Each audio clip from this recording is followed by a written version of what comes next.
दोस्तों नमस्कार। मैं विवेक पांडे। यत्र तत्र सर्वत्र में आपका स्वागत है। आज बात करते हैं कश्मीरी पंडितों की। कश्मीरी पंडित एक बार फिर चर्चा में हैं और हमेशा की तरह ये एक अच्छा कारण नहीं है। पिछले हफ्ते 2 हत्याकांड हुए। पहला बिंद्रू साहब जो श्रीनगर में एक केमिस्ट स्टोर चलाते थे और ऑथेंटिक और असली दवाइयाँ बेचने के लिए मशहूर थे, उनकी हत्या हुई जब वो अपनी शॉप पे थे।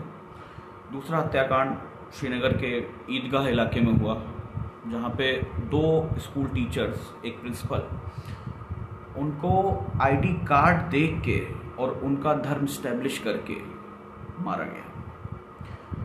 दोनों ही हत्याकांड बहुत निंदनीय हैं और उसके बाद पूरे कश्मीर में जो माइनॉरिटीज़ हैं, अल्पसंख्यक हैं, उनके लिए बहुत एक दहशत का माहौल है।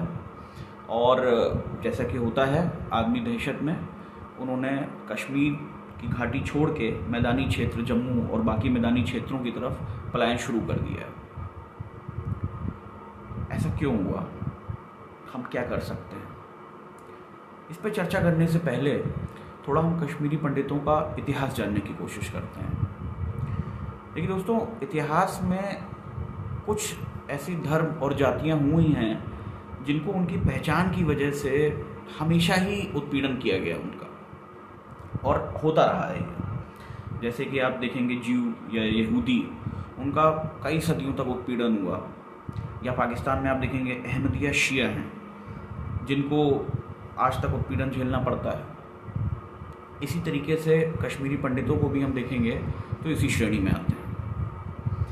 अगर हम इतिहास में जाते हैं तो 14वीं सदी तक कश्मीर अपनी दुर्गम और बहुत ही डिफ़िकल्ट ज्योग्राफी की वजह से अछूता रहा। ज़्यादा इन्वेडर्स वहाँ नहीं पहुँचे। हाँ, अशोका के समय में बुद्धिज़्म का काफ़ी प्रभाव पड़ा और जिसकी वजह से वहाँ पे जो है इतना वर्ण व्यवस्था का प्रभाव नहीं है। कश्मीरी पंडित थे, लेकिन बाकी जो हिंदू थे कश्मीरी पंडितों के अलावा, वो काफ़ी हद तक बराबरी के स्थान पे थे। और महिलाओं को भी आप देखेंगे वहाँ पे बाकी कम्युनिटीज़ से ज़्यादा सम्मान मिलता था। करीब 14वीं सदी के अराउंड इन्वेडर्स ने आना शुरू किया और उसके बाद भारी मात्रा में हिंदुओं का कन्वर्जन इस्लाम में ज़बरदस्ती करवाया जाना शुरू किया गया। और थोड़ा इकोनॉमी का भी एक फैक्टर था। वहाँ पे इतनी अच्छा सोर्स नहीं था इकोनॉमी का, या फाइनेंशियल फैक्टर्स नहीं थे जो लोगों को रोक के रख सकें, तो काफ़ी कश्मीरी पंडितों का पलायन वहाँ से शुरू हुआ। बाकी हिंदुओं या तो पलायन कर गए या वहाँ पे उनको कन्वर्ट कर दिया गया। इसका असर आप ये देखेंगे कि कश्मीरी पंडित जो वहाँ पे ज़्यादातर हैं, जो पंडितों का मुख्य काम होता था पंडिताई का या ज्योतिषी का, उसमें ज़्यादा इन्वॉल्व नहीं थे, बल्कि वो सरकारी नौकरियों की तरफ ज़्यादा उनका झुकाव था। इसलिए उनको ज़्यादातर कारकुन या जो सरकारी क्लर्क की जो कैटेगरी है, उस तरह के काम में देखा जा सकता है।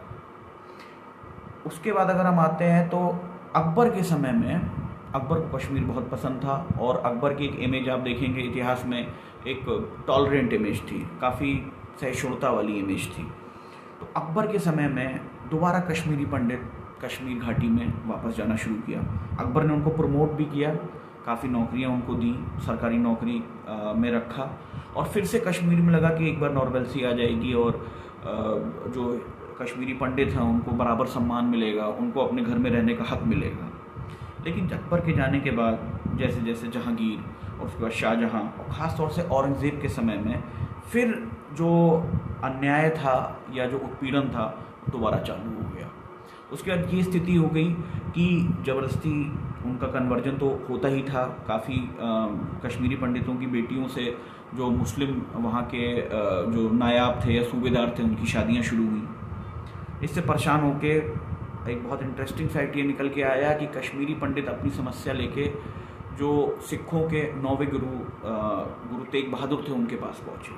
आपको बता दूं मैं कि गुरु तेग बहादुर और कश्मीरी पंडितों के वैचारिक और धार्मिक मतभेद थे। उसके बावजूद गुरु तेग बहादुर ने कश्मीरी पंडितों का मसला उठाया, वो उसे लेके मुग़लों के पास गए और जब वहाँ पहुँचे तो औरंगज़ेब ने उनका सर कलम कर दिया। और आज भी जो दिल्ली का शीशगंज गुरुद्वारा साहिब है, शीशगंज साहिब है, वो उनकी शहादत की याद में ये गुरुद्वारा बनाया गया था।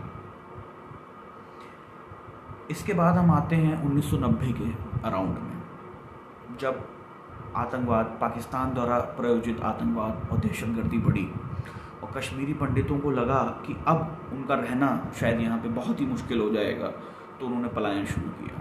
बहुत से कश्मीरी जम्मू आए, दिल्ली तक आए। सरकार ने कुछ व्यवस्था करी उनकी नौकरियों वगैरह की, पर वो काफ़ी नहीं था, वो अपने घर से बहुत दूर थे। उस समय बीजेपी पार्टी नई पार्टी थी, ज़्यादा उसका देश भर में फैलाव नहीं था, तो आप देखेंगे उसने 2 मुद्दे बनाए, 2 राजनीतिक मुद्दों को सबसे अहम स्थान दिया उसने अपने मैनिफेस्टो में। पहला मुद्दा था राम मंदिर भूमि या राम मंदिर जन्मभूमि विवाद। दूसरा मुद्दा कश्मीर का था, आर्टिकल 370 और कश्मीरी पंडितों को उनके घर वापस भेजने का पूरी व्यवस्था करने का वादा। पर ये सिर्फ चुनावी वादे थे, हर चुनाव से पहले इनको उठाया जरूर जाता था, पर कश्मीरी पंडितों की कोई मदद नहीं करी गई। कश्मीरी पंडित जो कम्युनिटी थी वो अपने आप में जो भी कर पाई अपने लिए, जो उसके समृद्ध लोग थे, उन्होंने जो भी किया अपने लिए वो अपने दम पे किया, किसी सरकार की बदौलत या सरकार की मदद से नहीं किया। और ना तो कोई लोकल गवर्नमेंट वहाँ की देखा जाए, पीडीपी या नेशनल कॉन्फ्रेंस या केंद्र में कांग्रेस या बीजेपी, किसी ने भी कश्मीरी पंडितों की के साथ जो अन्याय हुआ था उसके ऊपर जो ध्यान देना चाहिए था वो नहीं दिया। 2014 पे आते हैं, नरेंद्र मोदी। कश्मीरी पंडितों में नरेंद्र मोदी खासे पॉपुलर है, काफ़ी विश्वास है लोगों का उनके ऊपर। उन्होंने फिर 2014 के चुनाव से पहले वादा किया था कि कश्मीरी पंडितों को उनका न्याय मिलेगा। कुछ एक्शन भी लिए गए, कश्मीरी पंडितों के लिए टेम्परेरी कैंप बनाए गए, उन्हें वहाँ शिफ्ट किया गया, उन्हें वहाँ सरकारी नौकरियाँ भी दी गई, आर्टिकल 370 भी हटाया गया, इस वादे के साथ कि कश्मीर को आप थोड़ा समय दीजिए, स्विट्ज़रलैंड बना दिया जाएगा।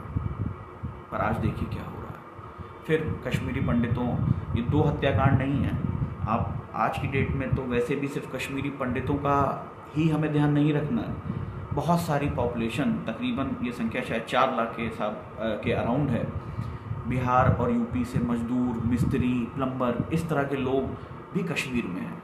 उनकी सुरक्षा की जिम्मेदारी कौन लेगा? सिख, जो कि एक बहुत ही पहले, मतलब हमारे यहाँ करीब 6 सदी से हमारे यहाँ पॉपुलेशन रह रही है, सिख धर्म के अनुयायी हैं, उनकी सुरक्षा की जिम्मेदारी कौन लेगा? पिछले हफ्ते से जब ये हत्याकांड शुरू हुए, ये दोनों हत्याकांड हुए, बीजेपी के किसी भी बड़े नेता ने या सेंटर के किसी भी बड़े अधिकारी या नेता ने कोई भी सुरक्षा का आश्वासन नहीं दिया है। जिस दिन ये हत्याकांड हुआ उस दिन ये आदेश मिला कि जितने भी जो माइनॉरिटी या अल्पसंख्यक लोग हैं वो अपने घरों में बंद हो जाएं। क्या ये एक इलाज है? क्या ये एक सॉल्यूशन? जो थोड़े बहुत माइनॉरिटीज़ के बिजनेस बचे हैं, जैसे कि बिंद्रू साहब का था, उनको बंद करवा दिया गया सुरक्षा की दृष्टि से। क्या ये एक सॉल्यूशन है? क्या ये एक आश्वासन है? और कश्मीरी पॉपुलेशन का क्या?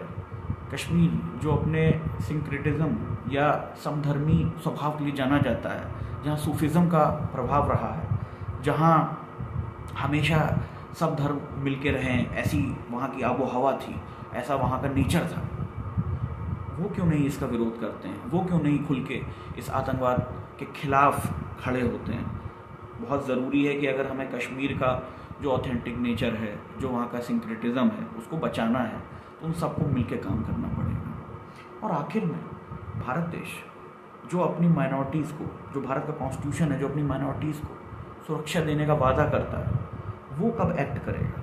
क्या वहाँ से जो है पलायन हुआ, जहाँ वहाँ पिछले 2 से 3 दिन से कई गाड़ियों में भर भर के लोग वापस जम्मू की तरफ आ रहे हैं डर के मारे, क्या उनको भारत का संविधान कोई सुरक्षा नहीं प्रोवाइड कर सकता है? देखते हैं क्या होता है, क्या एक्शन लिया जाता है। धन्यवाद।